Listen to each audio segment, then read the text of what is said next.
Hello, and here we are again, continuing our series on what really matters. 15-minute short interviews with people we admire and want to learn from, and ask them, what really matters in this life. And today I'm absolutely thrilled to be able to welcome Gracie Bradley, who is the interim director of the human rights organization Liberty.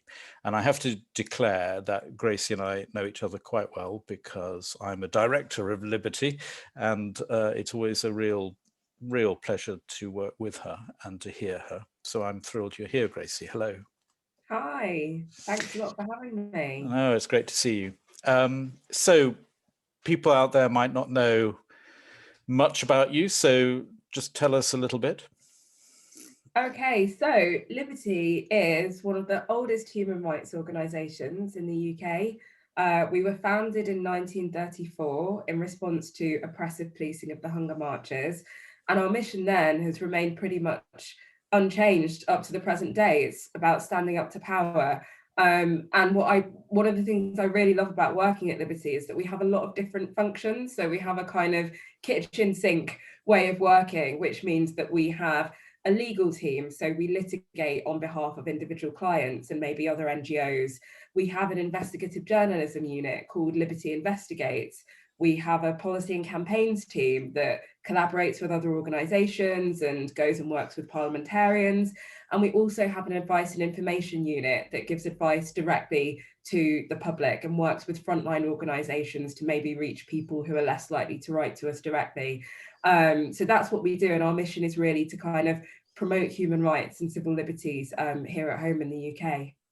And the main challenges in the UK at the moment are what?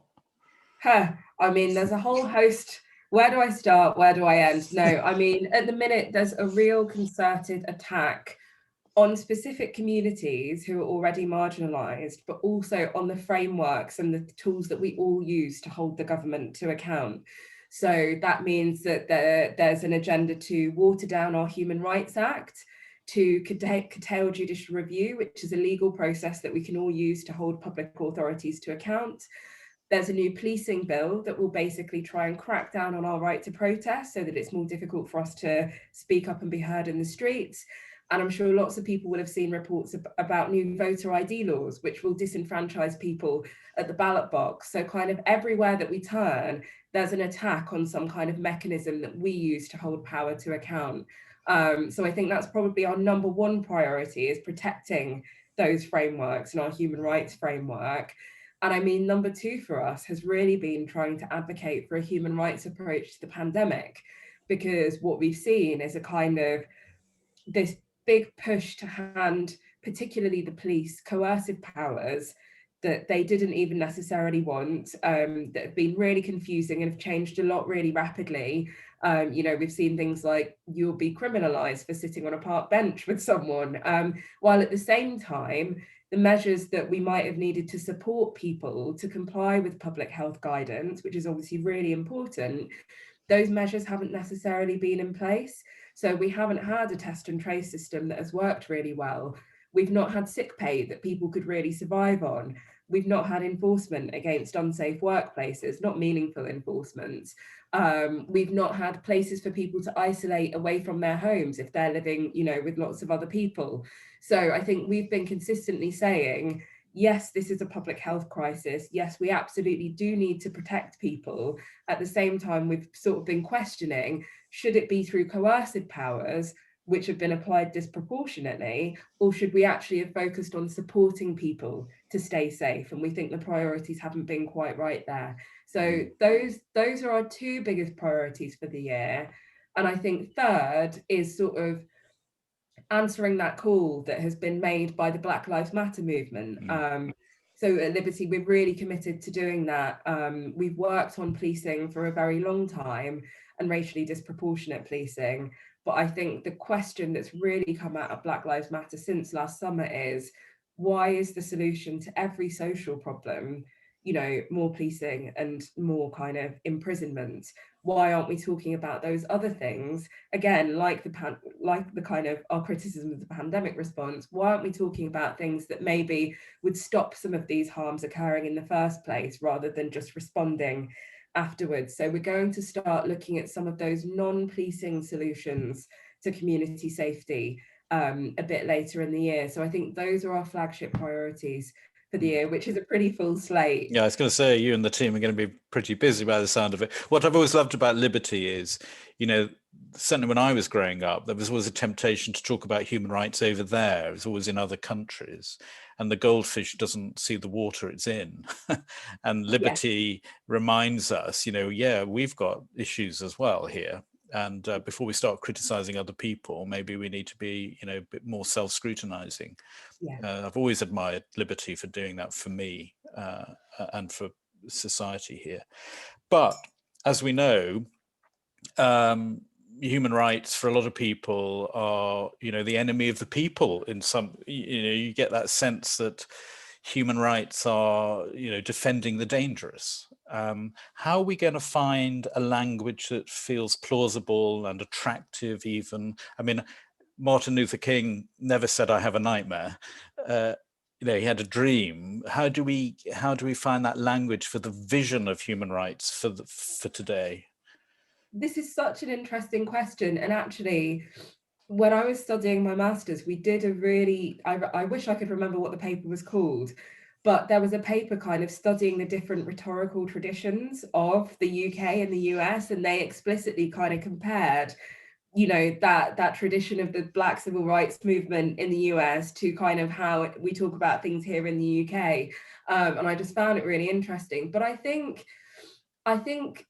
you know, the term human rights, it doesn't necessarily have a huge amount of content to a lot of people. And I think that is, you know, it's in part, I would say, because it can be perceived as a very legal thing. I think the dominance of law in the space of human rights has been problematic to some extent. I'm not a lawyer. I spend a lot of time saying I'm not a lawyer. I don't know when the last time Liberty had a director that wasn't a lawyer, but I'm not a lawyer. Which is kind of a new thing for a lot of human rights organizations. I'm a philosopher and linguist by training. And I think, you know, there is a way that law and legal training obviously produces amazing outcomes for individual clients. Lawyers do brilliant work and I would never want to talk them down. But at the same time, the vocabulary for thinking about complex social issues and actually getting to the heart of the matter, you can basically get quite caught up in process and lose sight of the outcome. And so I think really when we talk about human rights, what's always in my mind is the fact that we want people to live flourishing lives. That, you know, that's, I think, what's at the heart of human rights. When you approach it through a mainly legal lens, you often get into human rights as a standard that no one should fall below. You get into this idea of the minimum. Whereas I think actually what a lot of human rights people really want is we want way more than the minimum. As I say, we want flourishing lives. We don't just want that kind of negative liberty, that kind of not to be tortured, not to be harmed. But we also want that kind of, okay, but how might we be supported, you know, to do whatever we want to do in life, and to do whatever we want with each other and to care for one another. So I think there's something about getting out of that negative liberty frame into thinking about, okay, well, what else? Thinking about flourishing. I often always think about Angela Davis when she talks about freedom, when she kind of says, so what are we talking about? The freedom to starve? Obviously not. We're talking about more than that. So I think, you know, liberty is a kind of watchdog. It could be quite easy to just stay in the negative frame and only talk about things we don't want and only react to stuff that the government throws at us. But a big part of, you know, what I think liberty needs to do is to articulate that positive vision. And I think that that's where kind of, you know, the work on community safety that I spoke about, what we want to do is ask some people, you know, what does a safe community look like to you? What does safety mean to you? Because often I think we get stuck with quite binary choices. So if you say to people, you know, knife crime is an issue in your area, do you want more policing to deal with it? Then what you're saying is it's nothing or this. Whereas actually, if we start with the question of what does a safe community look like to you, you know, people might talk about green space, they might talk about kids having stuff to do, they might talk about there being activities that bring people together, they might talk about there being enough to eat, you know, work that pays enough for you to live in safe housing and so on. There are lots of other things that people talk about when you open up the bigger question of what would you like, rather than just there's a problem, you've got a choice between this and nothing. So I think human rights organisations, I think we have an important role in opening up the scope of the options, so that we're always asking, why is the choice presented to us only this? You know, in the pandemic, it's been lockdown or nothing. So I think we should always be, we don't have to answer the questions, but I think we should always be asking, why is the question this?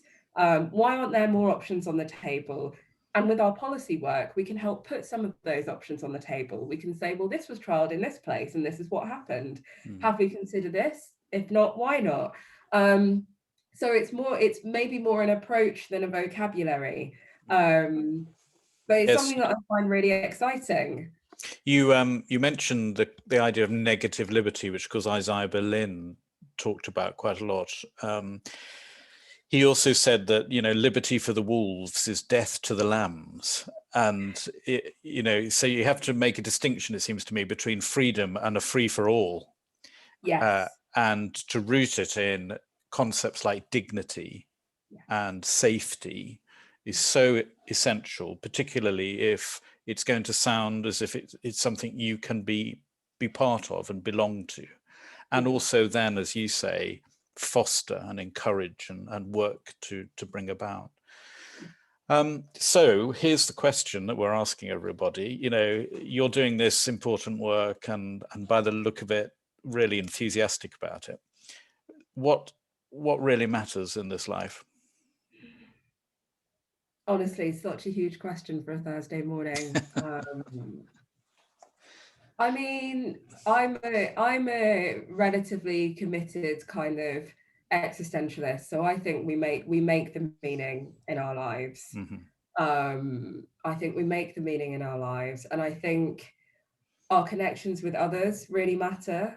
And those, I don't mean to be sentimental, because I don't mean that we have to like everybody, but I think starting from the point that, you know, when you do philosophy, everybody does Descartes, everybody does this kind of, oh, well, here I am thinking on my own.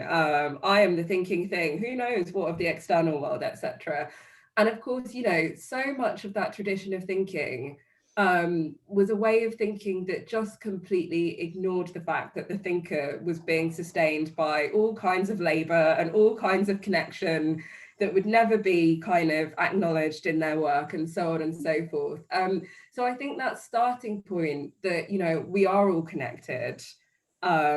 What's the quality of those connections? What do those connections mean? I think thinking about, I think that's really important. That starting point of, no, we're not kind of, every person is an island and we're all out there on our own. We start from we're all connected. And then I think the question becomes, so what impact do I have on others, and what kind of an impact do I want to have on others? And I think that's what sort of guides me, because there are loads of things that I want to do with my life, but I think that what I do with other people in my life is basically the most important thing to me. And, you know, for me, the question is, how will the world be different, you know, when I'm not here? And I don't mean that in a kind of, I'm so important, I'm going to do so much stuff. But I just mean, what will my you know, what will it amount to? Because I'm not going to be here anymore. And I think I spent my early career working with people who'd experienced torture and other kinds of human rights violations. And I think when you see what humans can do to one another at our very worst, I haven't felt that I had much of an option other than to try and get us to do something a bit different with each other. Because I also really believe that I don't, there's this kind of myth of the war of all against all, and that if we didn't have government, it'd descend into anarchy and we'd all be really horrible to each other. And I just really don't believe that. I believe that we all have really quite significant capacities to do amazing things together and to care for one another. And I think I basically just want to try and together work towards a future where we do more of that, essentially, and sort of helping to chip away at some of those systems that get in the way of us doing that together. I think that's what's at the heart of it for me. Thank you. I really like the idea that you began with of a sort of the sort of sustainability of the inner life, that we are connected and interconnected, when there is an environment socially that we receive from and can give to. We're not just an atom sitting there all alone. That's a really good reminder. Thank you. Well, I think the work that Liberty and you're doing in Liberty is fantastic, and who knows, people might be watching this thinking, how do I join Liberty? And there's a website, isn't there, that they can look at? There is, yes. Please join the 12,000 other people who are members of Liberty, and come and be part of it. We'd love to have people. Gracie, it's great to see you as always. Thank you so much for being part of this series, and see you soon. Thank you so much on behalf of everybody here.